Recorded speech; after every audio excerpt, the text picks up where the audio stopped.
Welcome to this edition of the Million Dollar Mastermind podcast. This is where we pick the brains of high achievers from all walks of life and get their hard-earned, real-world insights on winning. I'm your host, Larry Weidel. In many ways, it's long been accepted that if you want to grow personally, grow in leadership, or go to autobiographies, and you can learn so much about how people think and how they went through and how they thought. But when you study companies are really, in many ways, like human beings. They have a birth, they have a development cycle, then they have a decay cycle.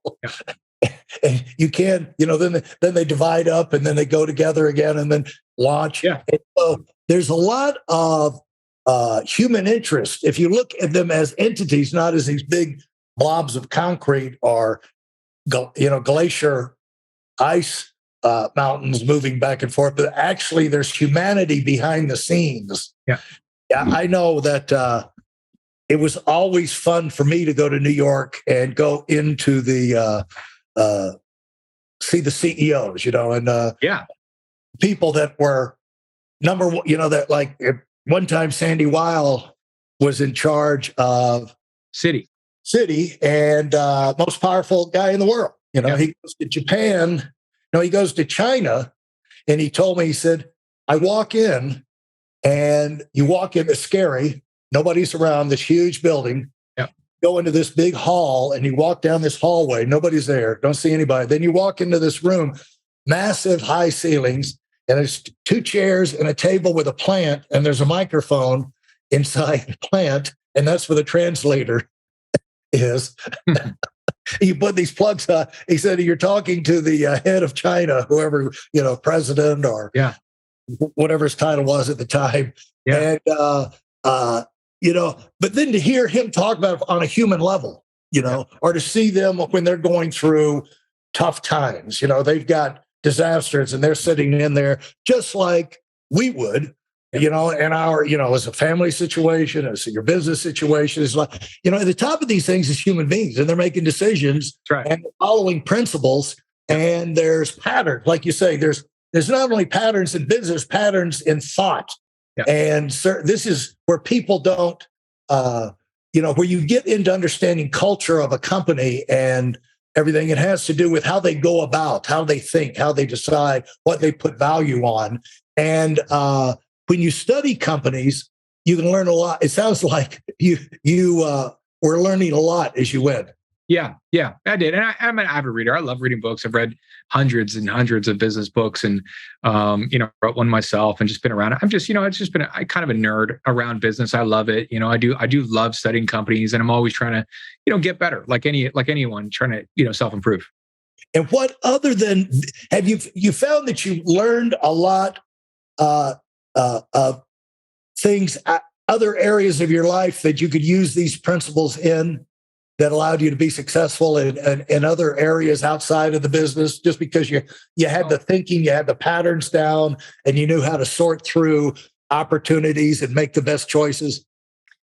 I mean, I guess observation. I would say, when I was a little kid, my dad would say that I was quiet. I would just watch, a lot. And I've kind of done that my whole life, including watching brands and watching people and watching little things that people do. And I do talk a lot these days, but I still very much watch people and listen to people and really listen to what they're saying and really pay attention. And I think that the more you observe, the more you can understand people and understand sometimes the kinds of people or the things that people are really saying. Maybe they say this, but what they're really saying is something that wasn't said, and understanding what that means and how to make decisions based off that. And that could be your internal people, that could be a prospect. Yeah. Sometimes you have a prospect, you're talking to a prospect and they say one thing, but really what they're saying is something else. And I think it's important to pay attention to that. I've often said to people that I think communication is always happening, whether people speak or not.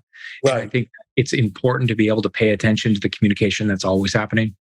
Yeah, communication is always happening, and what is being presented as negative is not necessarily negative to the whole thing, but negative to a specific aspect of it.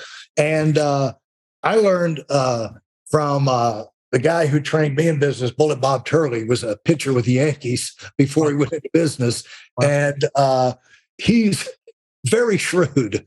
But, when you're a pitcher and you're always reading the batters and you're reading the tell, it's like a poker game out there, the tells. In fact, a funny story, I hope I haven't told this on this before, but it's worth repeating. Yeah. Mickey Mantle would never bat unless Bob Turley, because Turley was for the 60s. He was with the Yankees when they were in their heyday. They went to 8, 9 World Series, and he won 3 of the 4 games in the 58 World Series. But so he was, he was the first player rep when they had the Player Association. Everybody voted him the player rep. So prominent guy there. But when Mickey Mantle would never go to the plate unless Turley was sitting in the dugout. Because, in their off days, they could be in the bullpen, they could be whatever, because they're not doing anything. But he wouldn't go to the plate unless Turley was in dugout, because he knew Turley would catch the tells and he would know every pitch that the guy in the mound was going to pitch before it went. And they had little signals where they could relay. Yeah, that makes sense. And that was Mickey Mantle's secret weapon. And there's the other pitchers caught on to it, and it drove them nuts. And I forget the guy's name, Moose Gascoigne and stuff. I forget, one pitcher got so furious at it one time, he just wound up and turned around and fired a 100-mile-an-hour, 90-plus fastball into the dugout to hit Turley. He said, and the cut out, he said, "Get your ass out of the dugout there. Yes.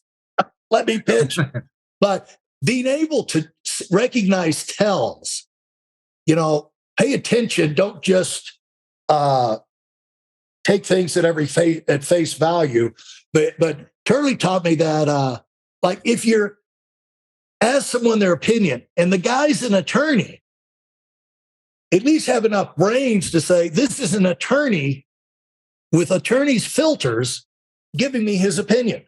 Or if the guy's a CPA, or if the guy's a businessman who's had multiple failures, think about that and realize where he's coming from, color his answer. Or if a guy's blue sky, he's never invested any of his money in anything, he's go this. Well, of course, he's going to think it's all great because he's never put his money in anything. And so it does, some of that is like basic common sense, but you can go through life and just miss that obvious because there's so many other things to focus on, But you're not really listening. It's like, it's like signal and noise, right? Like you really want to pay attention to those signals, and I think that it can make a big difference, and your ability to predict outcomes is better. Your ability to predict what might happen and be able to control your destiny a little bit more. Yeah, it's kind of like watching these war movies with submarines, and you got the guy and he's listening, and he said, "That's a whale," Yeah. No, that's the baby whale following the mother, Yeah. So you got to get good at those things. Yeah, and the better you are, it gives you a competitive edge, an advantage. And what we're trying to do as we go through business is me, you. You can't control outcomes.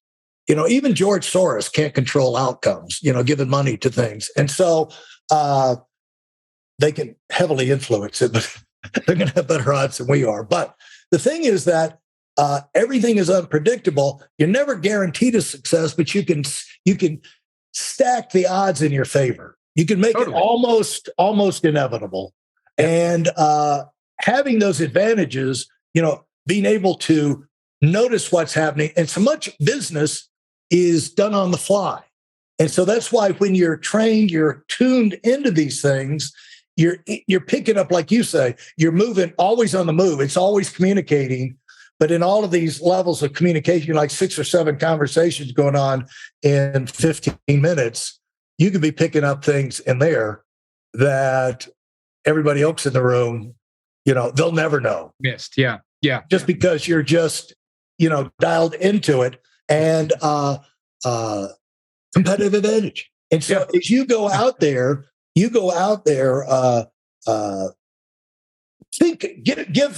people an example of how that's giving you an advantage, or situations where you notice things, people are saying this, but you're picking up that. Do you have a big example that pops into your head from that? Totally.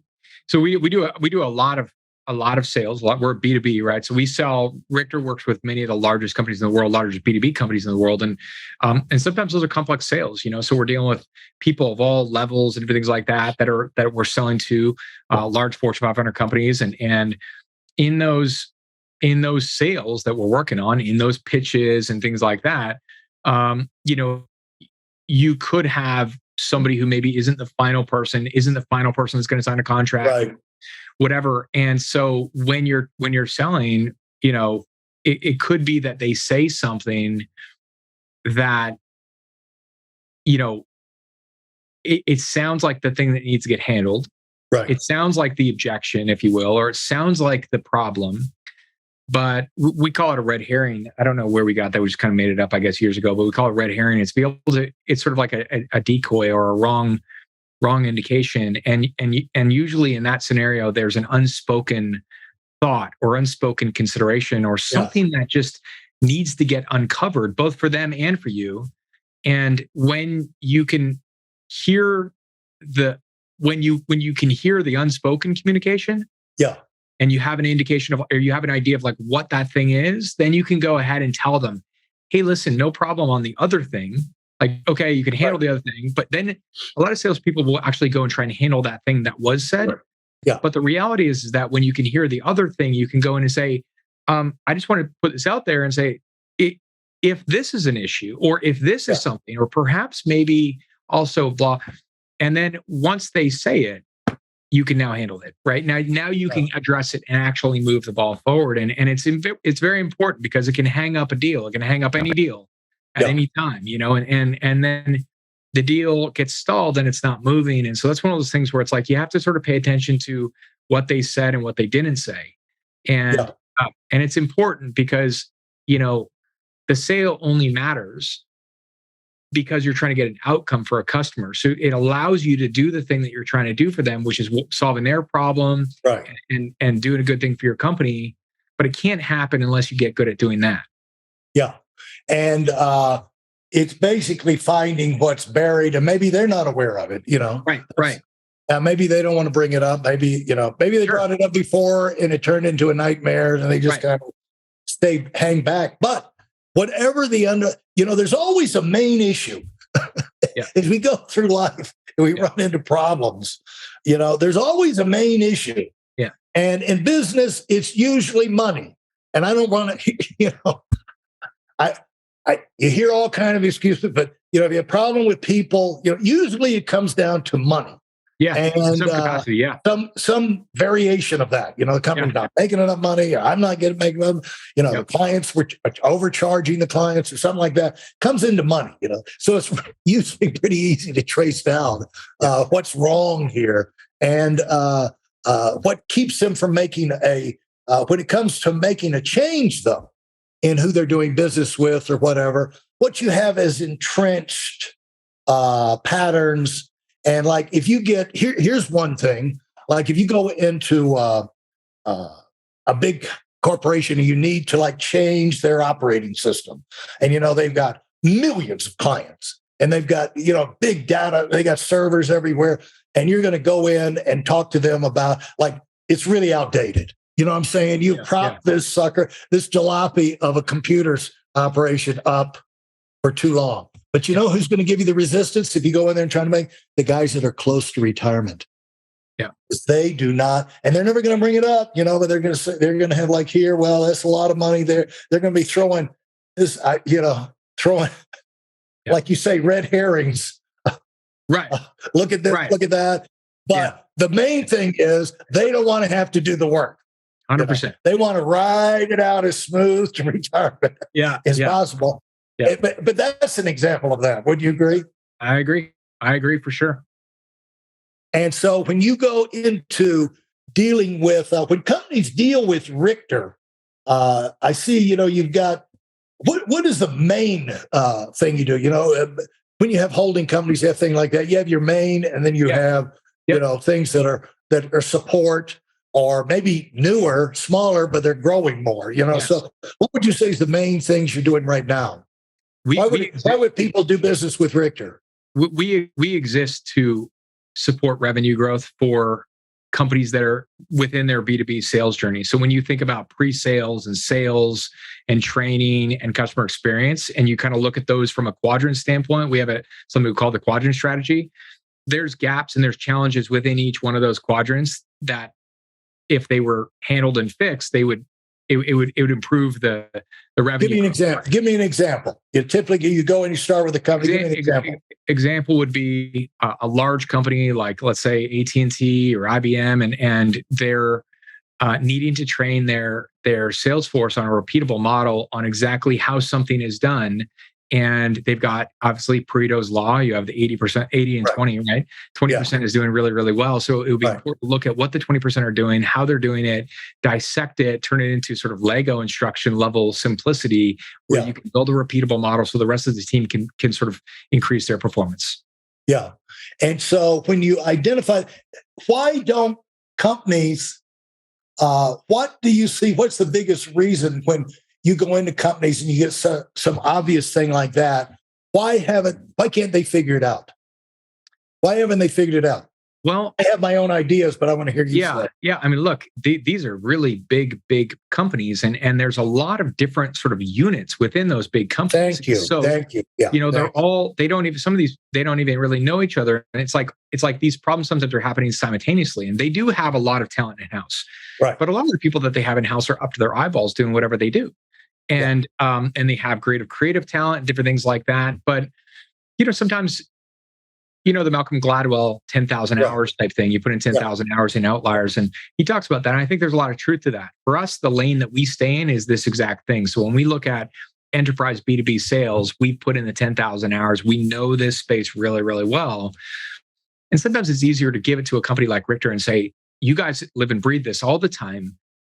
Let us leverage you and take this on and help with this. But also at the same time, these big companies, they have these different pockets, and they're handling different things, and they're doing product launches, and they're doing all sorts of things. And sometimes they're a little disconnected in different units, and they just need help. There's a lot of vendors that support these companies, right? There's the internal employees, but there's also external vendors that support them. And we have to be one of those companies. And I think the nature of any company anywhere is that you just need good people to help in that thing, whether it's an internal person or external person. There's always fires, there's always problems, there's always growth challenges. Doesn't matter how big you are, you're not above it.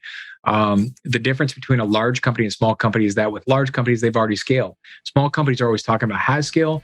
Large companies, they already scaled. So now it's just new, different challenges that they have to take on related to how they're trying to get to the next level of growth. Thanks for listening to the Million Dollar Mastermind. If you felt there were any valuable takeaways from this episode, please take a minute and leave us a 5-star review. Your feedback is important and really helps us get the word out to a wider audience. Remember, we have a valuable webinar that is absolutely free. Register for it right now at weidelonwinning.com. Thanks for listening.